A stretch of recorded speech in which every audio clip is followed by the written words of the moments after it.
Você já parou para pensar por que vivemos acreditando que o capitalismo é a única opção possível, que não existe alternativa? Isso não acontece por acaso. Na verdade, as ideias dominantes de cada época são as ideias da classe dominante, ou seja, aquelas pessoas que controlam o poder econômico e político. O filósofo Karl Marx já nos ensinou isso há muito tempo. As ideias que circulam como verdade são aquelas que servem para manter a ordem dos interesses de quem está no topo. Mas essa visão não se limita apenas a Marx. Anthony Grant, outro grande pensador marxista, explicou que esse controle sobre o pensamento da sociedade acontece por meio da hegemonia cultural, ou seja, num domínio sutil, mas profundo das instituições que criam e difundem o conhecimento, como escolas, igrejas, mídia, universidades. Grant nos mostra que o poder não se mantém só pela força, mas principalmente convencendo as pessoas a aceitar a ordem vigente como natural. Quando pensamos na educação, em livros que lemos ou nos meios de comunicação que consumimos, é importante lembrar que nada disso é neutro. Essas instituições são ferramentas que garantem a manutenção do sistema vigente, hoje no caso, o capitalismo.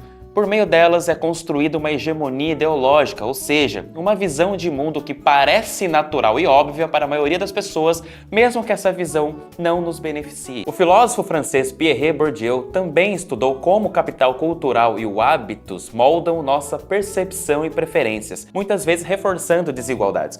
Ele mostra que desde cedo somos educados para aceitar as estruturas sociais existentes, reproduzindo o sistema que nos oprime, por exemplo. Se você estudar história, economia ou política, vai notar que o capitalismo é frequentemente apresentado como algo inevitável, como o único jeito racional e eficiente de organizar a sociedade. Essa ideia é repetida de tantas formas que acaba sendo aceita como verdade incontestável, mas na realidade essa verdade foi para nos manter conformados. Um exemplo emblemático dessa estratégia é a famosa frase da ex-primeira-ministra britânica Margaret Thatcher, que o diabo tenha, que proferiu a seguinte frase: não há alternativa. Essa frase não é só uma opinião pessoal, mas uma síntese do pensamento dominante no mundo ocidental das últimas décadas. Ela expressa claramente o que o sistema quer que acreditemos, que o capitalismo é um ponto final, uma condição física da existência humana, e que qualquer tentativa de mudança é utópica, impossível ou fora da realidade. Quando acreditamos nisso, perdemos a vontade, a coragem de questionar o sistema que gera desigualdade, injustiças e crises econômicas e ambientais.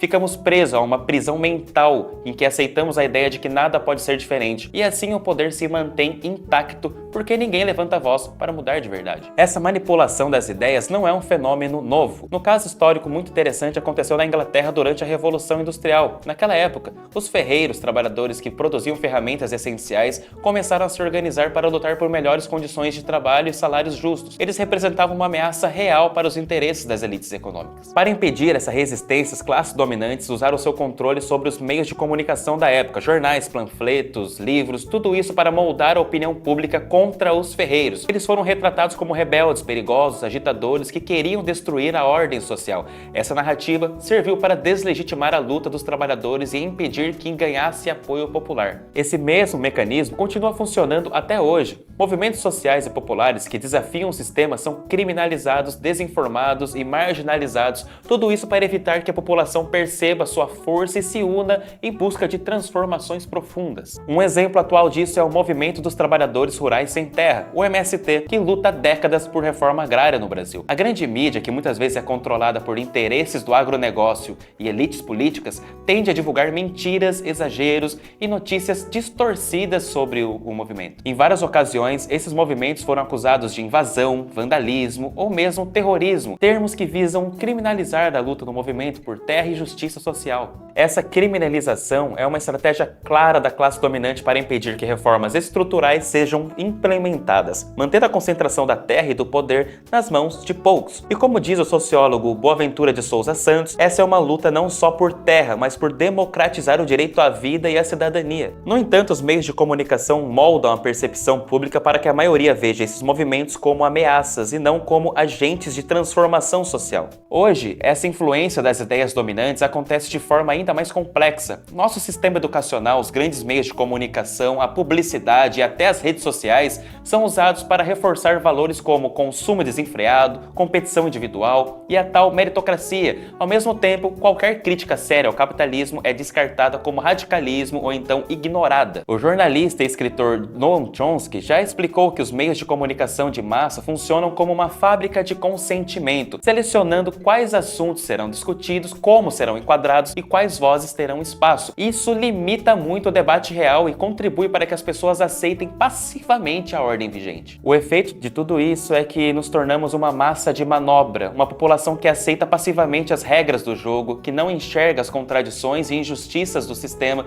e que muitas vezes defende interesses que não são seus, porque foi convencida de que essa é a única maneira possível de viver. É importante entender que esse fenômeno das ideias dominantes não é algo exclusivo do capitalismo, tá? Em qualquer modo de sociedade, as ideias da classe dominante vão predominar. Por exemplo, em um modelo socialista, as pessoas seriam educadas para compreender a dinâmica do socialismo, sua organização econômica e também a sua organização social.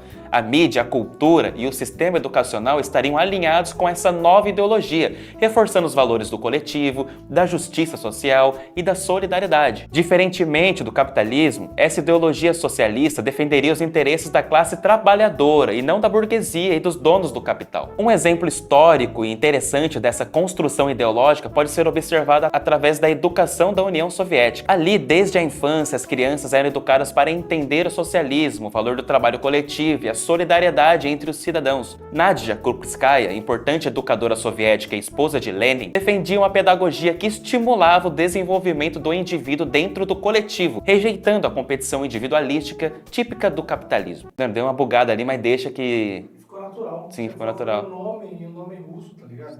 Não, Nadia Krupskaya foi antes. Antes eu dei um bug no União Soviética, aquela parte ali. Você é humano, você não consegue ser perfeito. Sou humano, não lembra da Ana Carla? E o Senhor vem e me leva além. As escolas soviéticas promoviam apresentações de teatro, atividades culturais que valorizavam temas como cooperação, esforço coletivo e o compromisso social, ao invés de incentivar a rivalidade ou o individualismo, como a gente vê até hoje nas escolas infantis, por exemplo. Nesse modelo, a educação, a mídia e a cultura trabalhavam de forma integrada para fortalecer a ideologia socialista, preparando as novas gerações para participar ativamente de uma sociedade voltada para os interesses da maioria trabalhadora. Essa formação ideológica tinha como objetivo criar cidadãos conscientes, críticos e solidários, diferente da massa de manobra conformada que muitas vezes vemos no capitalismo. Portanto, quando dizemos que as ideias dominantes são as ideias da classe dominante, estamos falando de um controle profundo sobre a nossa forma de pensar, agir e até de sonhar. Mas isso não significa que estamos condenados a aceitar essa realidade para sempre, tá? Reconhecer essa manipulação é o primeiro passo para abrir a cabeça e questionar e começar a imaginar outra alternativa. A liberdade verdadeira começa quando percebemos que podemos pensar por nós mesmos e que outras formas de organização social e econômica são sim possíveis, gente. E para fechar, vale destacar como a cultura popular sobre o capitalismo reforça essa lógica de competição, individualismo e dá ideias de que não há alternativa. Filmes, séries, livros que tratam do fim do mundo, por exemplo, são bom espelho disso. A mensagem implícita de que essas séries, que esses filmes apresentam é que mesmo diante do colapso, o capitalismo é eterno, ou no máximo o mundo será um grande campo de batalha entre indivíduos, grupos ou nações, sem se que questione a base do sistema. Assim reforça a ideia de que a competição extrema, o individualismo e a aceitação do status quo são naturais e inevitáveis. É como se a cultura dissesse que resistir ou imaginar outra forma de viver é simplesmente fora da realidade. E é por isso que pensar criticamente e questionar as ideias dominantes é tão importante, porque somente assim podemos começar a imaginar um futuro diferente. Mas e você? Já parou para refletir sobre como as ideias dominantes moldam o que você acredita? Gostaria de saber a sua opinião, então aqui deixe seu comentário. E se você gostou desse vídeo, não esqueça de deixar o seu like e compartilhar para que mais pessoas possam pensar juntos uma alternativa a esse sistema merda que vivemos hoje. Um beijo de luz.